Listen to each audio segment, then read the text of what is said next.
Good morning, dear students. Now let us move on to our next session, that is regarding the properties of metal ion indicator.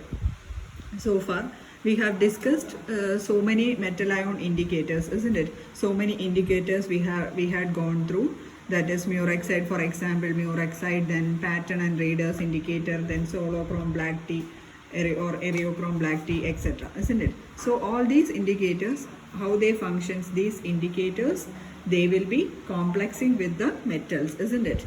Then there will be a metal indicator will be formed. Then after that, while we are titrating it with an EDTA solution, this indicator, it will be replaced by EDTA. That means metal EDTA complex will be formed as the final product. Okay, so here now moving on to the properties of this metal ion indicator. There should be these indicators, they should follow or they should satisfy some criteria, or they should be having some specific requirements to be used in EDTA titrations as an indicator. Okay, they should satisfy certain conditions, or they should have some certain criteria. And also some of the criteria or some of the characteristics of these metal ion indicators. The first one is that the color of the reaction, a strong color will be formed while during the formation of metal EDTA complex, isn't it? A strong color will be formed there at the end of the reaction. So what happens is that when all the metal ions, when they will be complexed with EDTA, that is metal EDTA complex will be formed, what happens? The solution should have a strong color. Okay, so the color reaction must be such that before the end point, what happens? All the metal ions should be complexed with EDTA, and therefore a strong color will be formed as a result of this. So a strong color, that is the first characteristic of this particular reaction, that is before the formation of the metal EDTA complex itself, before the end point itself, a strong color will be formed. Okay, should be there. And also the second point is that the color reaction should be specific.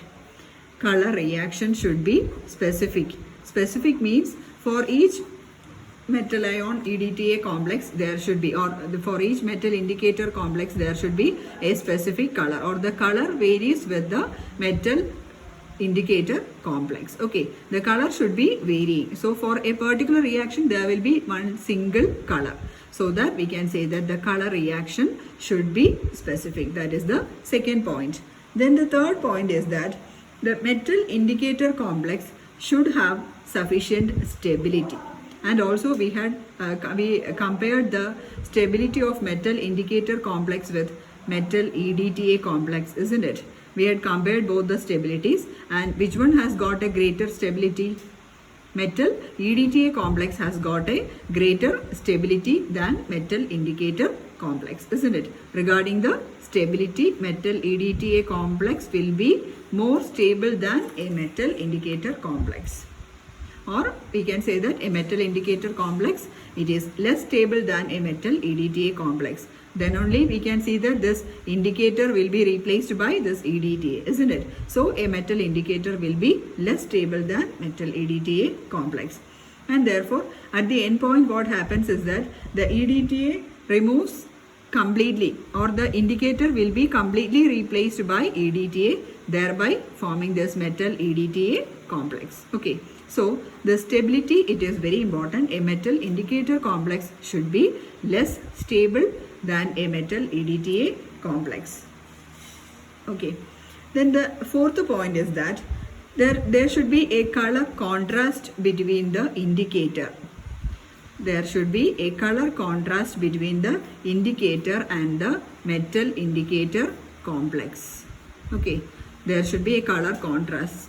Okay, that means there should be a remarkable color difference between these two, these indicator as well as the metal indicator complex, free indicator and the metal indicator complex. Say for example, I will be saying one example from volumetric titration. Say for example, phenolphthalein.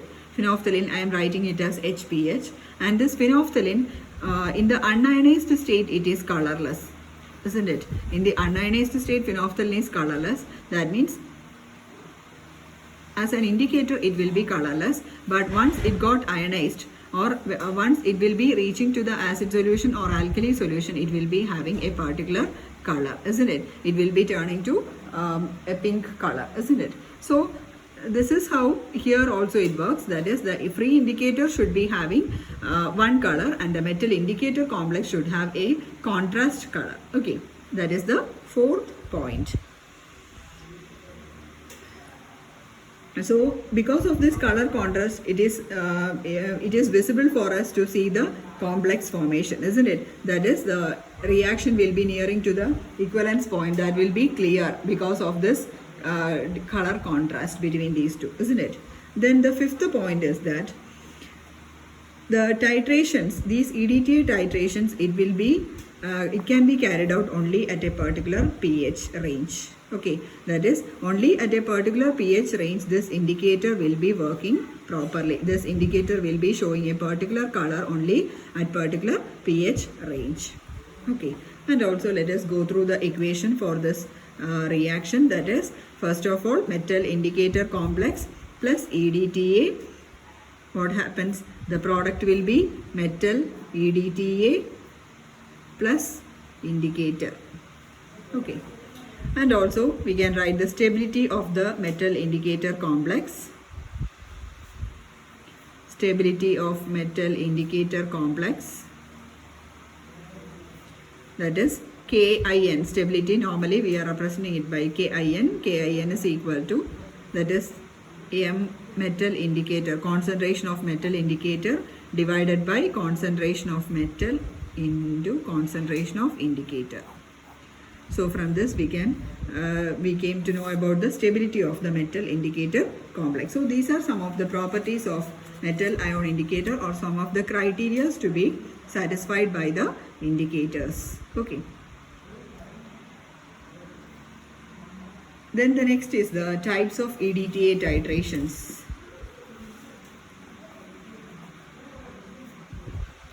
Types of EDTA titrations.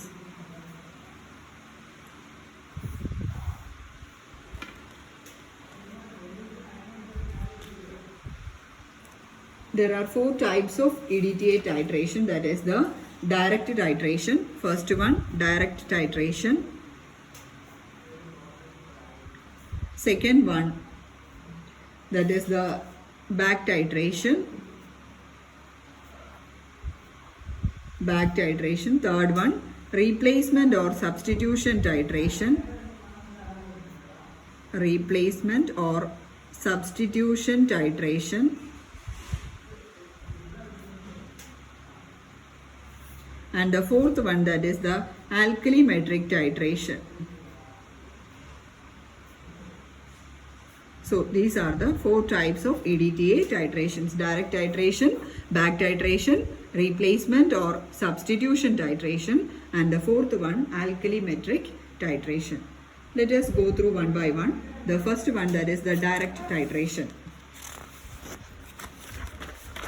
Direct titration. I forgot to write the part of this video. This is part 10. Okay. Part 10.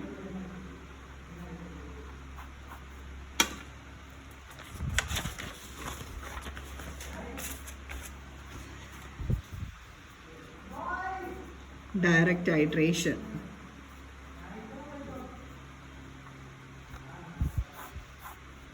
Direct titration. See here, in this case, the solution with the metal ion, that is the metal ion solution, it should be, that is, already we had seen there should be a pH range, isn't it? So the metal solution, it should be buffered. Buffered means the pH range will be adjusted, so that to this metal solution some buffer will be added, a buffer solution will be added. Some example for a buffer solution, that is ammonium hydroxide and ammonium chloride. This mixture will be acting as a buffer solution, a mixture of ammonium hydroxide and ammonium chloride. This will be a buffer solution. So this is an example for a buffer solution. So this metal solution, it is buffered. Why this is buffered means the pH range has to be adjusted. The pH range can be adjusted by using a buffer solution.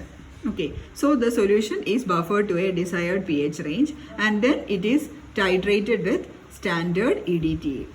Okay, then it is titrated with standard EDTA solution. And also sometimes the precipitation of this metal hydroxides will be there while during this titration. Precipitation of metal hydroxides will be going on simultaneously. So in order to avoid that precipitation, some of the complexing agents will be added to that. That is, for example, tartarate or citrate. Tartarate or citrate will be added to that particular solution in order to avoid the precipitation of this metal hydroxides. Okay, so tartarate or citrate solutions will be added in order to prevent the precipitation of the metal hydroxides. So at the equivalence point or in equivalence point, or otherwise we can call it as the end point. At the equivalence point or at the end point, we can see that the concentration of the metal ions will be decreased. At the equivalence point, it will be clear that the concentration of the magnitude of the concentration of the metal ions will be decreased, and it is determined by a change in the color of the metal indicator. A change in the color of the metal indicator. A color change will be observed in the metal indicator solution, and therefore it is clear that the solution the concentration of the metal solution will be decreased. And this color change, it can be determined by spectrophotometry or potentiometry, etc. Can be determined by spectrophotometry or by potentiometric methods. Okay. So this is the direct titration method. So first of all, this metal solution, it is buffered, then it is titrated with standard EDTA, and in order to avoid the precipitation of metal hydroxides, tartarate or citrate will be added. At the equivalence point, what happens, this metal solution, the concentration of the metal solution will be decreased, and it is noticed by the change in color and can be determined by spectrophotometry or potentiometric methods. So this is the first method called as the direct titration. Okay. Then the second one, that is the back titration.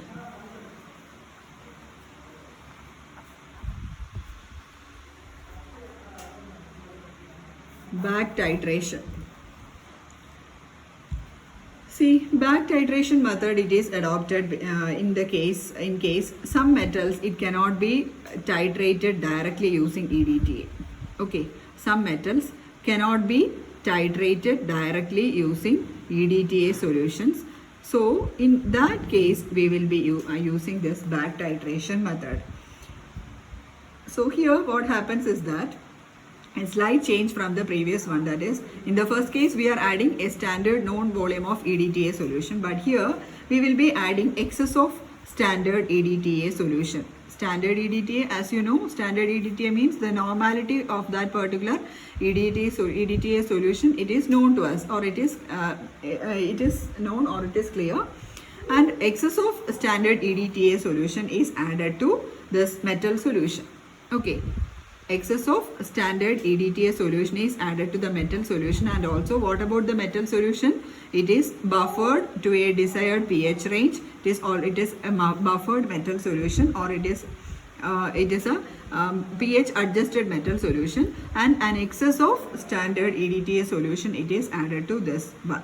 Okay, so what happens is that the resulting solution, so while adding this, while complexing, what happens, the metal EDTA, say some amount of metal, say X amount of metals will be complexing with this Y amount of EDTA. So there will be a remaining some EDTA, isn't it? Some EDTA will be remaining without complexing. That is, there is no metals to be complexed with the remaining EDTA. So that remaining EDTA, or the excess of EDTA present there, it is back titrated. Okay, the excess of EDTA after this metal EDTA complexation. This excess EDTA, it is back titrated with another metal solution. is back titrated with a standard metal solution, with another standard metal solution. Okay, so from that it is clear about the excess of EDTA. Okay, so here for this back titration, a solution of zinc chloride or zinc sulfate or magnesium chloride or magnesium sulfate is used for this back titration method. Okay, and also the endpoint, it is detected with the help of a metal indicator. So here the endpoint will be detected using an indicator suitable for the zinc or magnesium ions. Okay, see here in the back titration we are using a zinc solution or a magnesium solution.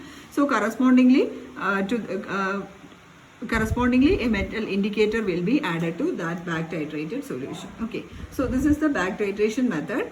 Excess EDTA solution is added to the metal solution, which is a buffered metal solution, and after the metal EDTA complexation, the excess EDTA will be remaining in that particular solution. That will be back titrated with standard metal solution. Okay, so that is the second method, that is the back titration method.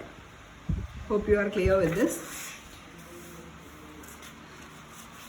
Then the next one, the third one, that is the replacement or substitution titration.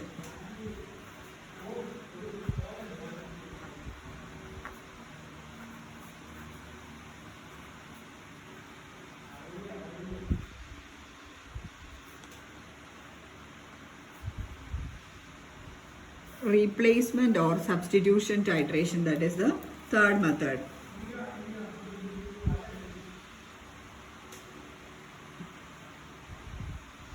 See here, this replacement reaction, it is used for those metal ions which do not react with a metal indicator. Sometimes some metals will not be reacting with a particular indicator. So in that case, a replacement or a substitution reaction will be used.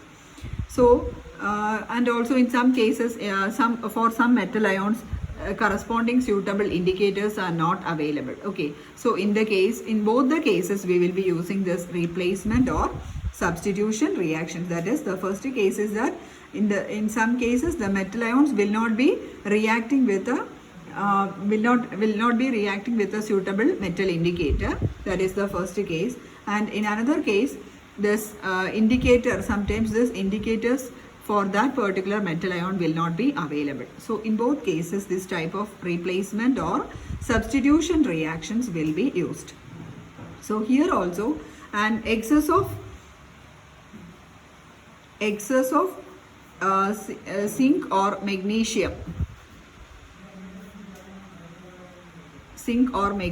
EDTA complex is used. Here also an excess solution of zinc or magnesium complex of EDTA solution is added to zinc or magnesium solution is added to this EDTA solution. Okay, along with that indicator, along with a particular indicator.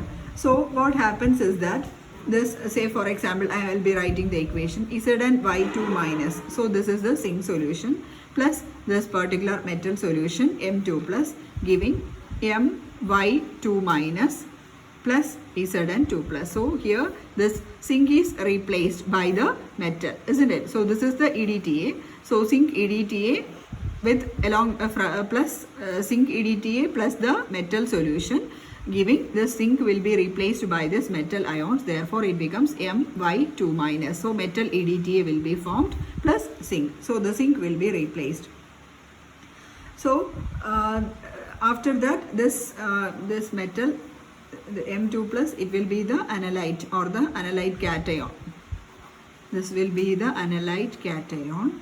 And this, see here, what is the byproduct of this particular reaction? That is zinc, isn't it? If we are using zinc solution, the zinc will be the one of the byproducts. So this zinc, this liberated zinc or this deposited zinc, it will be titrated against standard EDTA solution. Okay, so this will be titrated against the standard EDTA solution using a suitable indicator, say areochrome black tea.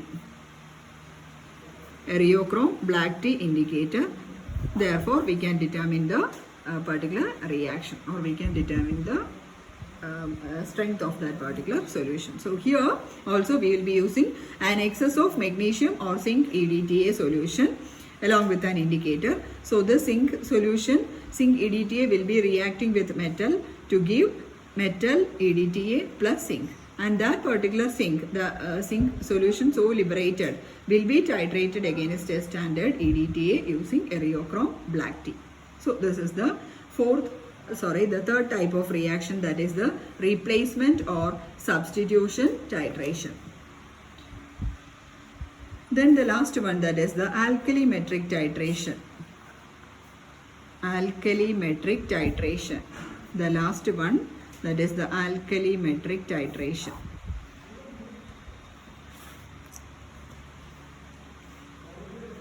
See here,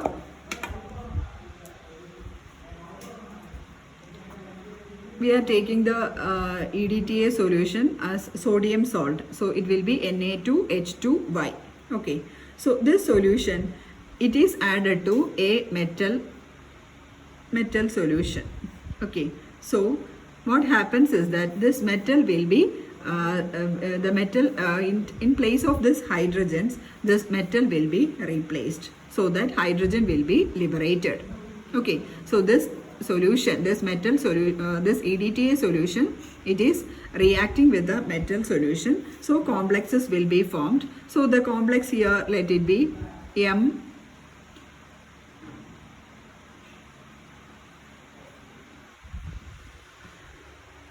Y N minus 4. Okay. Say suppose this is not Na2H2, or suppose let it be H2Y2 minus. Okay, so suppose it is not a sodium salt, then we can write it as 2 minus. Okay, H2Y2 minus. If it is not a sodium salt, we can write it as H2Y2 minus plus this 2 sodium. So the product will be like this. Equation will be like this: MyN minus 4 plus 2H plus will be liberated. Okay, 2 equivalents of H plus ion will be liberated. So this H plus ion, it can be titrated with this H plus ion, it can be titrated with a standard sodium hydroxide solution. Okay, so here this is titration, normal acid base titration, isn't it? So there you can use indicator phenolphthalein as an indicator, or we can use potentiometric methods. So this is alkalimetric titration. So here, when an alkaline solution, when it is treated with alkaline solution of EDTA, when it is titrated with a metal solution, the H plus ions will be liberated, or 2 equivalents of hydrogen ions will be liberated, and these 2 equivalents of hydrogen ions, it can be titrated against a standard sodium hydroxide solution. That means here it is an acid base titration or a neutralization reaction using which indicator? Phenolphthalein indicator. Okay, so then we can estimate the strength of this H plus ion. So this is the fourth type of EDTA titration, that is the alkalimetric titration. So far we have discussed 4 types of EDTA titrations. What are they? Direct titration, back titration, replacement or substitution titration, and the fourth one, that is the alkalimetric titration. So all these portions are very, very important. There's properties of metal ion indicator, also the different types of titrations. Okay. So in our next session, we will be discussing the adsorption indicators, and then from that we will be moving on to another important topic, that is chromatography. So this portion will be completing with this adsorption indicators. Okay, so adsorption indicators we can discuss in our next session. Thank you and have a nice day.